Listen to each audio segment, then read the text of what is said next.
إن الحمد لله نحمده ونستعينه ونستغفره ونعوذ بالله من شرور أنفسنا ومن سيئات أعمالنا من يهد الله فلا مضل له ومن يضلل فلا هادي له أشهد أن لا إله إلا الله أشهد أن محمدا رسول الله اللهم صل على سيدنا محمد وعلى آله وصحبه أجمعين أما بعد رب اشرح لي صدري ويسر لي أمري واحلل عقدة من لساني يفقهوا قولي.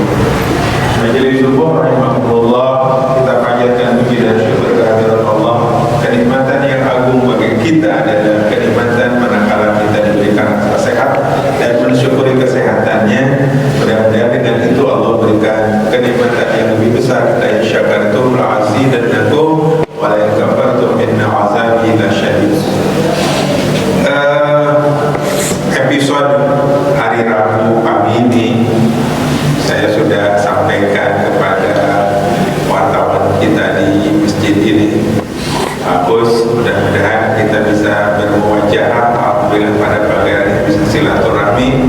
Insyaallah tema kita adalah kita akan mengambil tema yang ada di dalam hadis arba'in yang kedua berkaitan dengan iman, Islam, ihsan dan akhir tentang kehidupan kita. Asbabul nuzul, asbabul wurudnya adalah ketika Umar bin Khattab bertanya kepada Rasul. Peristiwanya adalah datang seorang laki-laki bersih di hadapan Rasul ketika bermuajah Rasul ta'lim dengan sahabatnya. Datanglah seorang laki-laki bersih berpakaian putih tanpa ada kesan dia perjalanan jauh, dia berpakaian rapi, berwajah tampan. Datang tiba-tiba dia didapatkan atau mendapati tempatnya di hadapan Rasul.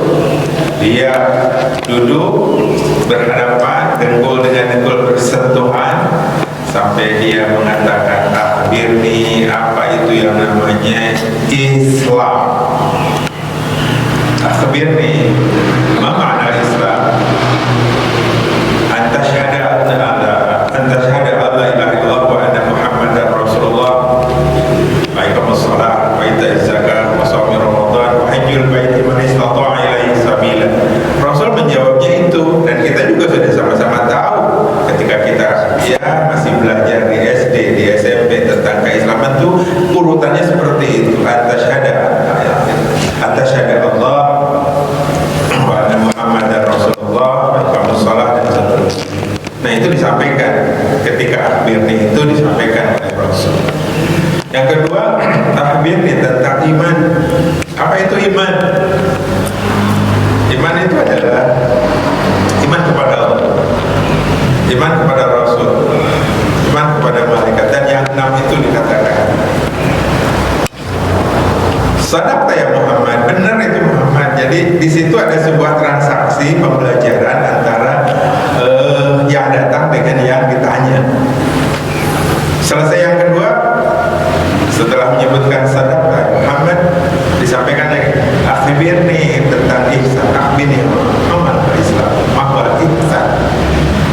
Ihsan itu adalah anta'budallah ka'annaka tarahu. Itu simple. Rasul menjawabnya simple, sangat sederhana. Kamu beribadah seperti kamu melihat Allah. Seandainya kamu tidak melihat Allah, Allah melihat kamu. Dua sisi kata itu saya akan coba masuk di dalam implementasi tentang bagaimana itu anta'budallah. Kita ini kesehariannya itu anta'budallah. Kita beribadah kepada Allah walaupun kita sadar bahwa ibadah itu ada yang makhdhah dan yang ghair makhdhah. Nah, ketika kita berbicara tentang yang makhdhah, itu diantaranya kita melaksanakan sholat saja. Shallu kama ra'aitumuni usolli. Sholatlah seperti aku sholat. Nah, itu ibadah makhdhah itu. Jadi semua perilaku kita itu nyontok. Karena perilakunya itu perilaku Rasul itu kategorinya adalah kategori akhir. Tapi di dalam sholat itu bisa dilaksanakan itu amaliyah. Karena hadis yang disampaikannya itu bisa berfungsi 3. Yang fardu qauliyah, fi'liyah ataupun takririyah. Nah, ketika sholat kita itu semuanya ada di situ. Makanya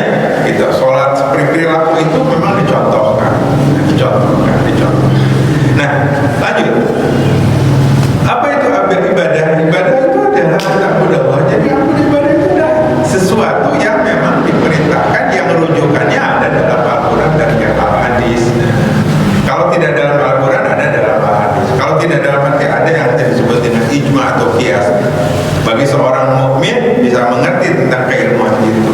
Makanya ketika kita mengatakan bahwa ibadah itu kepada Allah, maka disitulah refleksinya akan menyebar ke semua. Karena Allah sebagai Khalik, maka layak untuk kita persembahkan semua kebaikan hanya kepadanya. Dan makhluk Allah yang tidak berbilang jumlahnya itu layak untuk bisa menyebutkan kata subhanallah, keagungan Allah. Di antaranya adalah kita sekarang bisa berwajah, ini adalah salah satu bentuk kenikmatan yang Allah berikan pada kita. Berbicara dengan iman, Islam, dan ihsan, itu adalah tiga sisi yang memang secara matematis itu sangat kuat. Ini salah satu bukti. Di depan saya ada Pak Teddy sedang membuat sebuah tripod, kakinya 3. Kemudian lagi yang dipegang itu kakinya 3. Kemudian di sini kakinya 3. Iman, Islam, ihsan. Ketiga itu punya power yang cukup dan sangat kuat dalam bentuk beruang permukaan apapun, baik bentuknya adalah cembung, miring, segala macam, kaki 3 itu sangat kuat. Kita dalam keadaan apapun dengan iman, Islam, dan ihsan itu sangat kuat, sehingga salah satu hilang itu akan hilang semuanya. Tidak akan terjadi keseimbangan. Satu dipotong pasti jatuh. Jadi ketika kita melihat bahwa sosok ketiga yang diajarkan oleh Rasul dalam ayat ini, dalam hadis ini, yang diawali dengan berita dari Umar bin Khattab yang disampaikan oleh riwayat Imam Bukhari, ini nampaknya jelas bagi kita. Sehingga apa yang kita sebut dengan iman, Islam, ihsan itu adalah sebuah prototip dalam kehidupan manusia yang ketiganya punya yang namanya energi, yang punya tenaga, yang punya kekuatan.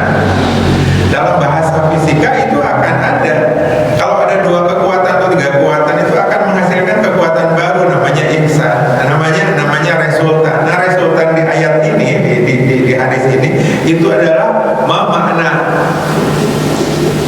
sama. Jadi hadis ini ada 4 urutan gitu. Yang satu apa itu iman, Islam, kemudian ihsan. Yang satu lagi ditanya makna sa'a, apa itu arti kiamat. Rasul tidak pernah tahu. Bahwa yang lebih tahu ada, aku tidak lebih tahu daripada orang yang bertanya. Itu hadisnya menyebutkan begitu di Arba'in. Makanya ketika yang 3 itu kita implementasikan dalam kehidupan manusia, dalam keseharian, insya Allah ujung akhirnya, resultan akhirnya adalah syafa'ahnya, itu pasti aman. Pasti aman. Saya bacakan. Keamanan itu akan muncul ketika kita menyebutkan innalladzina amanu wa amilus solihati kanat lahum jannatul firdausi nuzula khalidina fiha la yabghuna anha hiwala. Bayangkan oleh kita ketika kita masuk di situ, maka orang iman dan orang yang beramal soleh itu tidak pernah mau tahu dan tidak pernah mau keluar dari namanya al-jannah yang disebutkan di dalam Al-Quran. Paman kana yarju liqa rabbih falyamal amalan sholihan. Di satu saat kita itu memohon, kan tadi ibadah itu adalah aku ibadah seperti Allah, aku melihat Allah. Seandainya aku tidak melihat Allah, Allah melihat aku gitu. Nah, disebutkan apabila kamu ingin ketemu dengan Allah, falyamal amalan sholihan, maka lakukanlah amal soleh. Amal soleh itu tidak berdiri sendiri. Itu sudah dilengkung dengan iman, Islam, ihsan. Itu amal solehnya. Karena amal soleh yang seringkali kita nyinyir dengan ingin dilihat orang, itu akan jadi batal, akan berkurang nilainya. Apabila kita melakukan sebuah ibadah baik, tapi juga ingin dilihat orang, ingin kelihatan kesombongan kita, ingin kelihatan keunggulan kita, ada sisi lain dari nafsu kita, maka nilainya juga akan berkurang. Soleh itu grade-nya banyak banget gitu ke atasnya, bahkan sampai sekarang ya nggak tahu berapa banyak itu yang dikatakan amal soleh, rinciannya seperti apa. Jangankan amal soleh yang namanya haji, umroh, segala macam yang nilai rupiahnya besar, amal soleh yang membuang apa itu ya cucuk ataupun paku yang membahayakan orang lain saja, itu sekecil itu juga bisa. Kemudian bersin aja kita menyebut alhamdulillah juga bisa. Menjawab bersinnya ya rahmatullah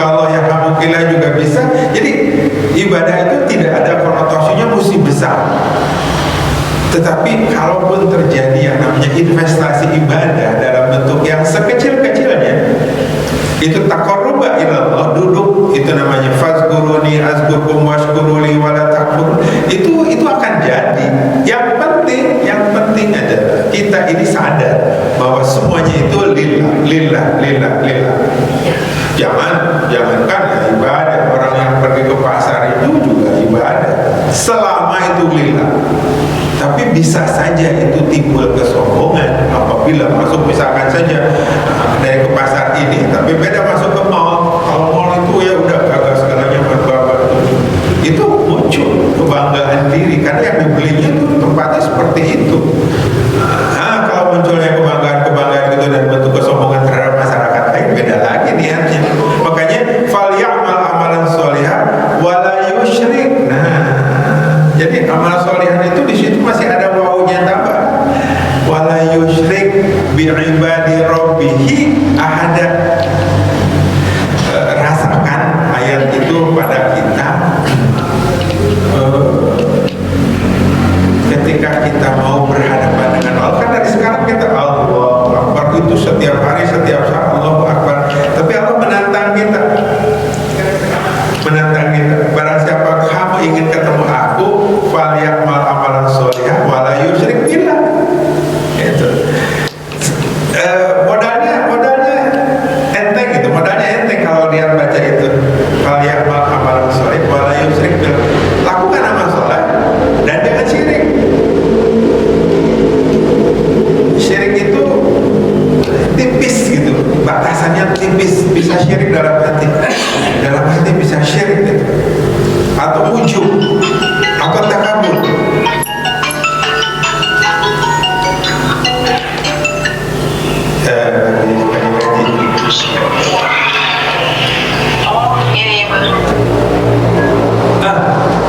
Kembali ke masalah tadi.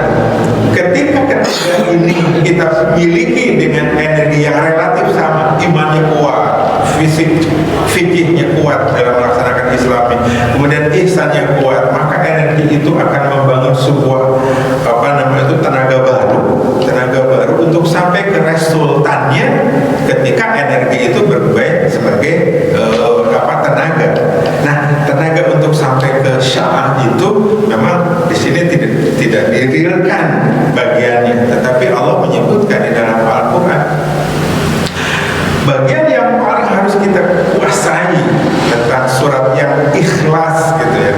Jadi Allah memberikan surat pendek cuma 4 ayat, dan surat itu beda dengan judulnya ya. Dan Al-Ikhlas itu surat yang sangat pokok dalam perjalanan keimanan, karena kalau kita bias dalam surat itu maka akan lain semuanya. Salah satu contoh, qul huwa Allahu ahad. Udah di situ aja udah masuk keimanannya. Allahus samad. Allah tempat meminta, ketika meminta itu juga dirujuk dalam surat Fatihah. Ya. Ketika nyebut iyyaka na'budu wa iyyaka nasta'in, di situ ada syiddah ya. Orang yang menyebut iyyaka na'budu wa iyyaka nasta'in itu tidak punya kekuatan apa-apa. Al-Quran di situ pakai syiddah. Iyyaka na'budu wa iyyaka nasta'in. Berarti di situ ada sebuah penggalan kata. Yang pertama adalah ibadahnya yang didahulukan, memintanya kemudian, nggak bisa dibalik gitu.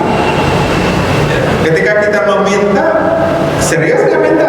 Nah, di situ makanya ketika sholat dicontohkan itu, keseriusan kita di dalam sholat itu terbukti sebetulnya dan bisa dibuktikan. Ketika kita ajak gitu, nggak ujuk-ujuk datang itu langsung itu rohnya itu kurang masuk. Hingga orang kalau mau sholat itu pertama ya buang dulu semua ya kehidupan kalau bisa. Kenapa? Karena semua itu adalah kecil. Yang besar adalah Allahu Akbar. Di situ udah Allahu Akbar.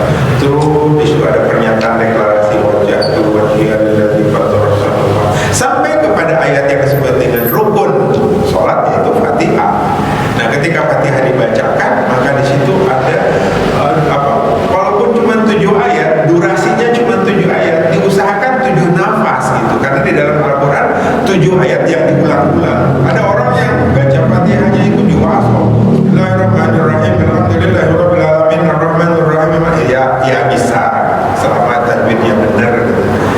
Tapi yang baik adalah 7 ayat yang diulang-ulang dibacanya kenapa? Bismillahirrahmanirrahim. Alhamdulillahirabbil alamin. Arrahmanirrahim. Berarti itu intonasinya, kemudian jedanya, kemudian suaranya itu diatur sedemikian rupa. Kenapa? Karena kita diperintahkannya memang begitu. Ini yang mantap. Jadi kalau yang misalkan ya asal-asalan ya itulah yang sholatnya ngaprek gitu.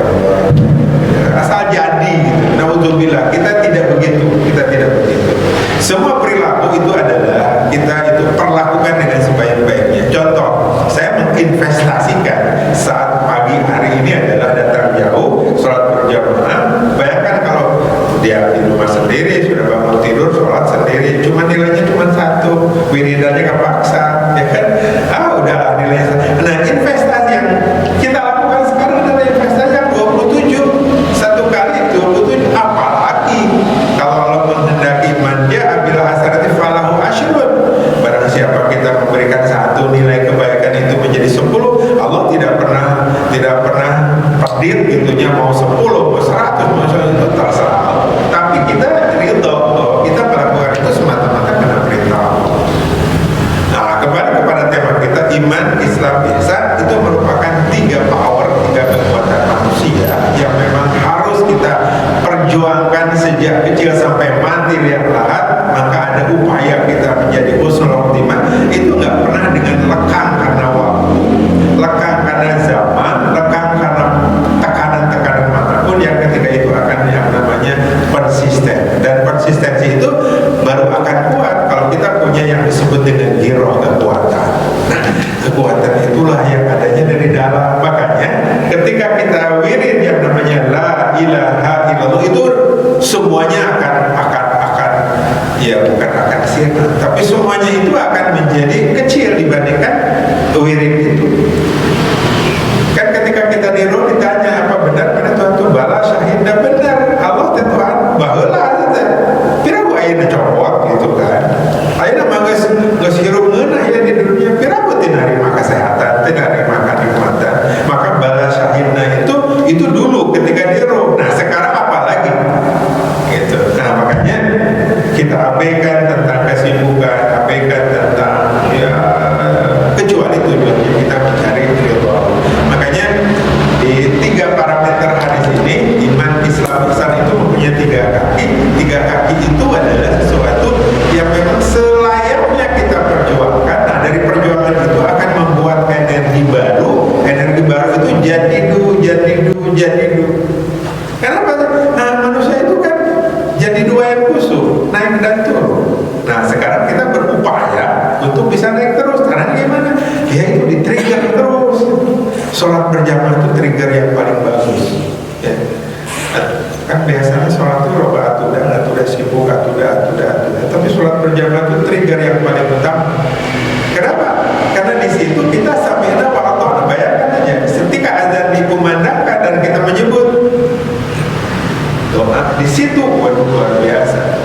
Si orang itu bukan berarti mendengar ada geus ada deui, eta beda. Lamun geus nyebut geus ada deui berarti manehna kakara salat pieu gitu. Geus ada deui kakara ge pieu.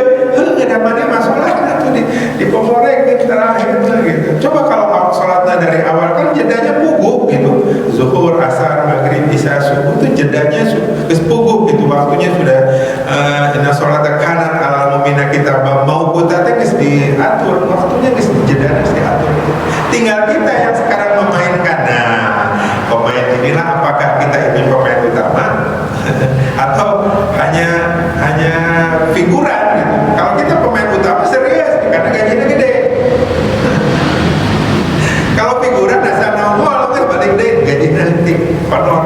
Nah, kita ini sebagai pemain utama harus konsisten. Kenapa? Karena di situ akan gaji Allah itu akan gede, honornya gede.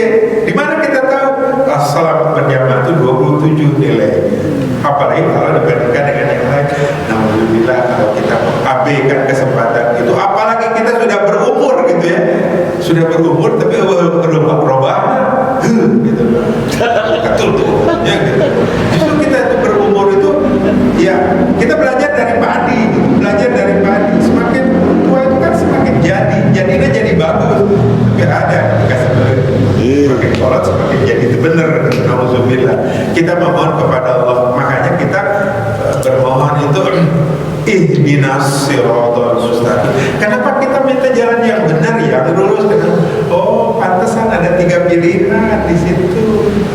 Ihdinas siratal mustaqim, siratal ladzina an'amta alaihim. Nah gitu kan.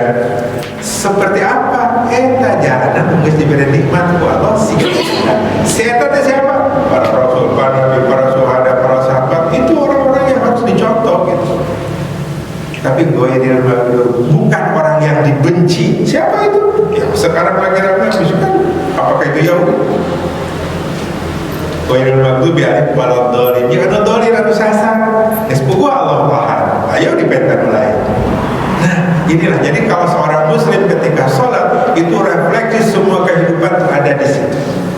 Makanya ya di samping saya juga nggak pernah tahu itu berapa itu ada kitab yang itu tentang Fatihahnya nggak selesai karena ibu Ummul Quran namanya ibu kita aja cari ke kesalahannya, cari keuntungannya, cari kelebihan, pasti anak-anak mau bisa menemukan kanya hidupnya. Wah, kenapa?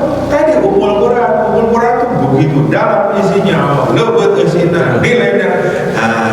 Tinggal orang lain bagaimana kita memuliakan sholat ketika membaca Fatihah, refleksinya dalam kehidupan. Wa ya'mal mithqala dzarratin khairan yarah wa ya'mal mithqala dzarratin syarran yarah. Ikhwan majelis syukur rahimahullah, saya berdiri di sini dalam arti mengajari diri sorangan sebenarnya. Ibda bin nafsi. Ya, kok menyebutkan ke sekolah tapi nah, itu sebetulnya saya gitu, saya. Ya, bagaimana kita merubah diri menjadi lebih baik? Kan baik itu tidak selamanya dalam kondisi yang stagnan. Baik, lebih baik, paling baik. Nah, kita mau cari yang mana? Baik pada insya Allah. Kalau bahkan harus diajar, bisa biar ngaran kesengaran Islam, di lingkungan Islam, lebih baik mengerti gitu. Tapi apakah cukup di situ? Semakin tua naik derajatnya, gitu kan? Naik. Nah, untuk menaikkan derajat itu belajar itu banyak hal. Belajar untuk mengamalkan secara fisik, belajar memperbesar ya potensi kepala gitu, memperbesar potensi hati, karena ujung-ujungnya Allah melalui Rasulnya menyebutkan singsa jalma anu dina jero beuteuhna di jero awak aya sagede leungeun karena jantung hade, maka hade kabeh. Itu kan gitu. Nah, lamun si eta rusak kabeh.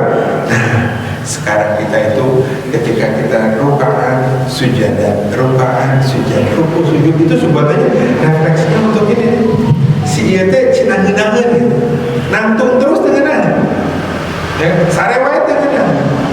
Matanya nangtung yang itu dicontohkan supaya si ini itu nyaman gitu. Gerakannya nyaman gitu. Kan pokoknya penyakit jantung juga gitu. Dengan compare gitu kan, nauzubillah. Kita tidak begitu. Nah, cara membuat refleksi jantung supaya bisa lebih simultan, ya kita nggak pernah hitung berapa sih detik sekian itu, nggak pernah hitung, nggak tahu gitu. Tapi itulah ketidaktahuan kita itu adalah sebuah kenikmatan.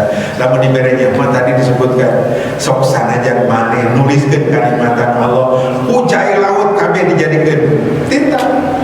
Atau walaupun kurang yen deui sagede laut deui pakai moal rek bisa nih ngitung-ngitung nikmat Allah. Itu artinya jembar Allahu Ahad. Mudah-mudahan kita ini masuk pada Allah subhanahu Allah tempat kita.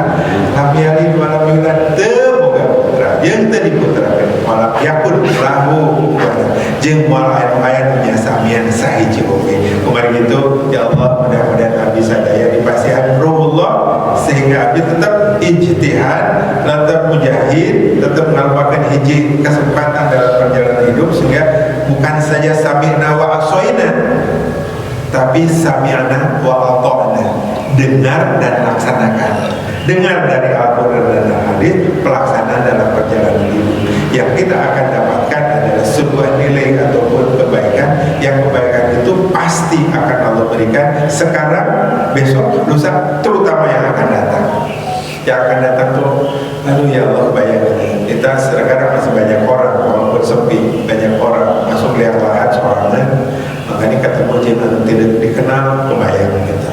Nah, baru akan ditemani oleh Al-Quran, bacaan kita yang setiap hari kita, insya Allah jadi batur. Wa may ya'mal mithqala dzarratin khairan yarah, wa may ya'mal mithqala dzarratin syarran yarah. Mudah-mudahan kita bisa dipertemukan di dunia, dan kita juga akan bersama nanti di akhirat dalam keadaan yang Allah berikan. Allahumma atini kitabi biyamini wa hasibni hisaban yasira. Dan yang kedua, Allahumma la tu'tini kitabi bisimali wala biwa. Jangan kau berikan ya Allah kitab yang kau catat itu diberikannya kepada tangan kanan, dan jangan kau berikan di tangan kiri. Cirinya jangan terbalik gitu.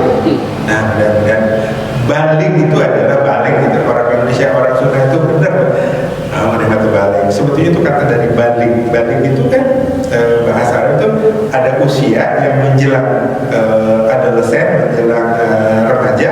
Di situ sudah dikatakan balik. Cirinya pertama bisa mimpi, kemudian bisa dari umur. Nah itu makanya mereka terbalik, berarti menjelang kalau disebut terbalik berarti dia pada posisi yang paling bawah. Mudah-mudahan silaturahmi pagi ini